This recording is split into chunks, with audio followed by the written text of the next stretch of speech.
ನಮಸ್ಕಾರ ಮಕ್ಕಳೇ. ಇಂದಿನ ತರಗತಿಯಲ್ಲಿ ನಾವು ಒಂದು ಪದ್ಯದ ಪೀಠಿಕೆಯಾಗಿ ಕೆಲವೊಂದು ವಿಚಾರಗಳನ್ನ ಚರ್ಚೆ ಮಾಡ್ತಾ ಇದ್ದೀವಿ ಮಕ್ಕಳೇ. ನನ್ನ ದೇವರು ಅಂದಿದ ತಕ್ಷಣ ನಿಮ್ಗೆ ಏನ್ ನೆನಪಾಗಬಹುದು? ಸ್ವಲ್ಪ ಯೋಚನೆ ಮಾಡಿ. ನಿಮ್ಮ ಪಾಲಿನ ದೇವರು ಯಾರು? ನೀವು ದೇವರನ್ನ ಕಾಣೋದಿಕ್ಕೆ ಸಾಧ್ಯನಾ? ನೀವು ದೇವರನ್ನ ನೋಡಿದೀರಾ? ನಿಮ್ಮ ಪ್ರಕಾರ ದೇವರು ಅಂದ್ರೆ ಏನು? ಇದರ ಬಗ್ಗೆ ನಾವು ನಮ್ಮ ಅಂತರ್ಜಾಲ ತರಗತಿಯಲ್ಲಿ ಕೂಡ ಚರ್ಚೆ ಮಾಡೋಣ ಮಕ್ಕಳೇ.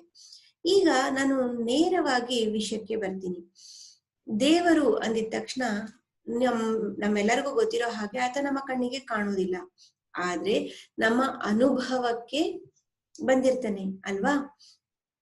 ಹೌದು ಮಕ್ಕಳೇ, ದೇವರು ಅಂದ್ರೆ ಬೇರೆ ಏನು ಅಲ್ಲ, ಅದೊಂದು ಶಕ್ತಿ. ಅದಕ್ಕೆ ನಾವು ಬೇರೆ ಬೇರೆ ಹೆಸರುಗಳನ್ನ ಕೊಟ್ಟು ನಮ್ಮ ಅನುಕೂಲಕ್ಕೆ ತಕ್ಕಂತೆ ನಾವೇ ಒಂದು ಕಲ್ಪನೆಯನ್ನ ಮಾಡಿಕೊಂಡು ಚಿತ್ರಗಳನ್ನ ನೀಡಿ ಹೇಗಿರಬಹುದು ದೇವರು ಅಂತ ಭಾವಿಸಿರ್ತೀವಿ ಅಲ್ವಾ ಮಕ್ಳೇ? ದೇವರು ಎಲ್ಲಾ ಕಡೆನೂ ಇರೋದಕ್ಕಾಗೋದಿಲ್ಲ. ಅದಕ್ಕಾಗೇನೆ ಆತ ಏನ್ ಮಾಡಿದಾನೆ, ತಂದೆ ತಾಯಿ ಗುರುಗಳ ರೂಪದಲ್ಲಿ, ಹಿರಿಯರ ರೂಪದಲ್ಲಿ ನಮ್ಗೆ ಈ ಭೂಮಿಗೆ ಕಳಿಸ್ಕೊಟ್ಟು ಅವ್ರನ್ನೆಲ್ಲರೂ ನಮ್ಗೆ ಸಹಾಯವನ್ನ ಮಾಡಿದಾನೆ. ನಿಮ್ಗೆ ಉದಾಹರಣೆಗೆ ಒಂದು ವಿಚಾರವನ್ನ ಹೇಳ್ತೀನಿ. ಈಗ ಐಸ್ ಕ್ರೀಮ್ ಬೇಕಾಗಿರುತ್ತೆ ಅಲ್ವಾ? ನೀವ್ ಯಾರ ಹತ್ರ ಕೇಳ್ತೀರಾ? ಅಪ್ಪ ಅಮ್ಮನ ಹತ್ರ ಕೇಳ್ತೀರಾ ತಾನೆ? ಆಗ ನಿಮ್ಗೆ ಸಿಗತ್ತೆ, ಹೌದಾ? ನೀವು ಕಷ್ಟದಲ್ಲಿರ್ತೀರಾ, ಆಗ ನಿಮ್ಗೆ ಯಾರೋ ಸಹಾಯವನ್ನ ಮಾಡ್ತಾರೆ. ಹೇಗೆ ಸಹಾಯ ಸಿಕ್ತು? ನಿಮ್ಗೆ ಸಹಾಯ ಮಾಡಿದಂತಹ ವ್ಯಕ್ತಿಯನ್ನೇ ನೀವು ದೇವರಿಗೆ ಕಂಪೇರ್ ಮಾಡ್ತೀರಾ ಅಲ್ವಾ? ದೇವರಿಗೆ ಸಮಾನ ಅಂತ ಹೇಳ್ತೀರಾ. ತಂದೆ ತಾಯಿಗಳನ್ನ ದೇವರಿಗೆ ಸಮಾನ ಅಂತೀವಿ. 5 ವರ್ಷದ ಒಳಗಿನ ಮಕ್ಕಳನ್ನ ದೇವರಿಗೆ ಸಮಾನ ಅಂತ ಹೇಳ್ತೀವಿ.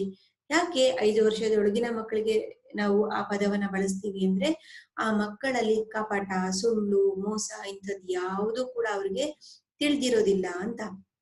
ಅದೇ ರೀತಿ ತಂದೆ ತಾಯಿ ಗುರುಗಳನ್ನ ನಾವು ಯಾಕೆ ದೇವರಿಗೆ ಹೋಲಿಕೆ ಮಾಡ್ತೀವಿ ಅಂದ್ರೆ, ದೇವರು ಹೇಗೆ ನಮ್ಮ ಒಳ್ಳೆಯದನ್ನೇ ಬಯಸ್ತಾನೋ, ನಮ್ಗೆ ಒಳ್ಳೇದೇ ಆಗ್ಬೇಕು ಅಂತ ಬಯಸ್ತಾನೋ, ಹಾಗೆ ನಮ್ಮ ತಂದೆ ತಾಯಿಗಳು ಕೂಡ ನಮ್ಗೆ ಒಳ್ಳೇದಾಗ್ಬೇಕು ಅಂತ ಬಯಸ್ತಾರೆ ಅಲ್ವಾ ಮಕ್ಳೇ? ಹೌದು ಮಕ್ಳೇ, ದೇವರು ಅಂದ್ರೆ ಏನು ಅನ್ನೋದ್ರ ಬಗ್ಗೆ ಸಾಕಷ್ಟು ಜನ ಸಾಕಷ್ಟು ರೀತಿಯಲ್ಲಿ ವಿವರಣೆಗಳನ್ನ ನೀಡ್ತಾ ಹೋಗ್ತಾರೆ. ಹಾಗೆ ನಿಮ್ದೇ ಆದಂತಹ ಕೆಲವೊಂದು ವಿಚಾರಗಳು ಇರತ್ತೆ ಅಲ್ವಾ ಮಕ್ಳೇ? ಅದ್ರ ಬಗ್ಗೆ ನಾವು ನಮ್ಮ ನೇರ ತರಗತಿಯಲ್ಲಿ ಚರ್ಚೆ ಮಾಡೋಣ. ಇಂದಿನ ತರಗತಿಯಲ್ಲಿ ನಾವು ಒಂದು ಪದ್ಯವನ್ನ ಓದೋದನ್ನ ಅಭ್ಯಾಸ ಮಾಡ್ತಾ ಇದೀವಿ ಮಕ್ಳೇ. ಆ ಪದ್ಯವನ್ನ ಓದಿ ಆದ್ಮೇಲೆ ಅದರ ಕಂಠಪಾಠವನ್ನ ನೀವು ಮಾಡ್ತೀರಾ.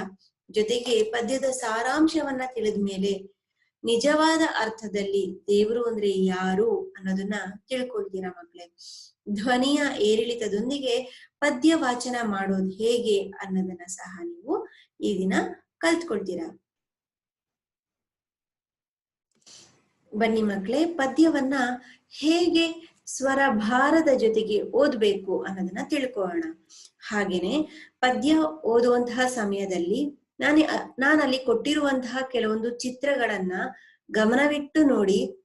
ಆ ಪದ್ಯದ ಸಾರಾಂಶ ಏನು ಅನ್ನೋದು ಸ್ವಲ್ಪ ಮಟ್ಟಿಗೆ ನಿಮ್ಗೆ ಅರ್ಥ ಆಗತ್ತೆ, ಪದಗಳಿಗೂ ಸಹ ಅರ್ಥ ನಿಮ್ಗೆ ಸಿಗತ್ತೆ ಮಕ್ಳೇ.